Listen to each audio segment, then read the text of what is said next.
Hi, and welcome to Soul Steps. I'm David Gallagher. Some years ago, a friend of mine held an open house and had invited people to donate homemade crafts and things to raise money for the ministry I was part of. And she asked me to be there from 7 to 9. Well, the whole open house lasted from 11 to 9 throughout the day. And I was asked to come the last 2 hours and just meet people and share about the ministry. I got there early at 6:15. There was one woman there who stayed for about 30 minutes. And then from 6:45 to 9 p.m., I sat there with my friend and no one else came.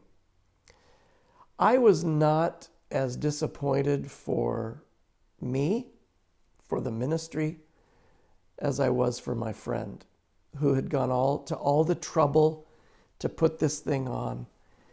And it reminded me, sitting there with no one coming, of the parable in Luke 14, where Jesus talks about a man who planned a lavish party, a big feast, and sent out invitations well ahead of time, inviting people to come.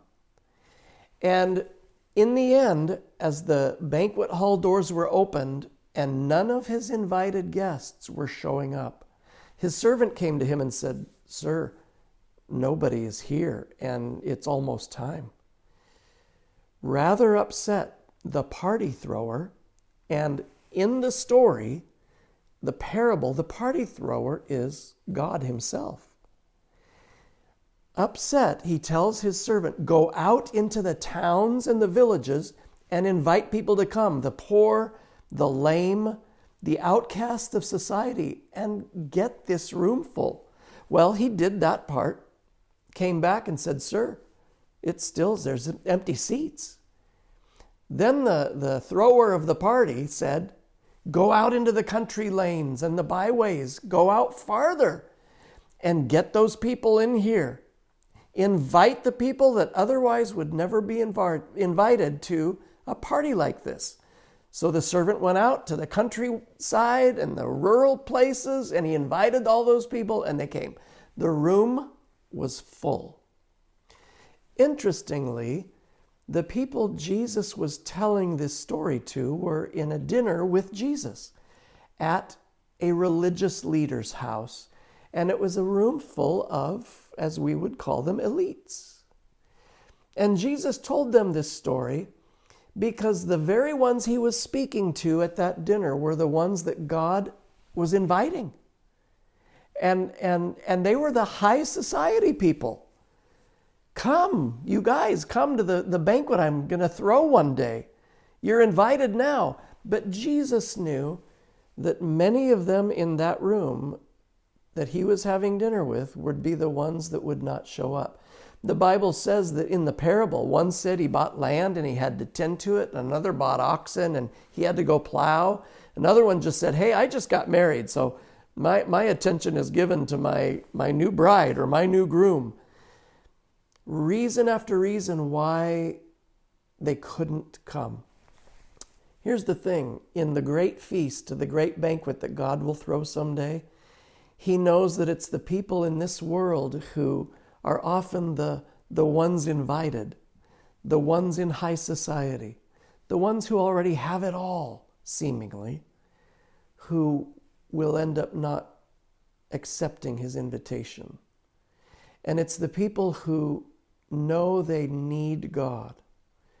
They know they don't have what it takes on their own to make it in this world, who God will end up saying, "Come." And they will come.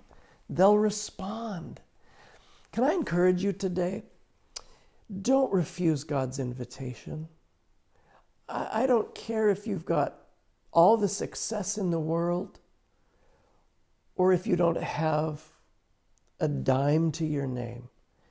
God's invitation is open simply to those who recognize they need him. They don't have what it takes to get into the room without his invitation. You know, there's a really good story in Luke 17 about 10 lepers who cried out to Jesus to heal them, and Jesus did. And in the end, only one came back and threw himself at Jesus' feet and thanked him, the Bible says, in a loud voice, praising God. Be like that one. Be like that 1 out of 10. Live your life with a gratitude for God, for the one who can give you what you need that no one else can give you. And just know that when those banquet hall doors are thrown open, you're going to be the first one through the doors, rushing in with excitement and not coming up with excuses for why you can't be there. God bless you.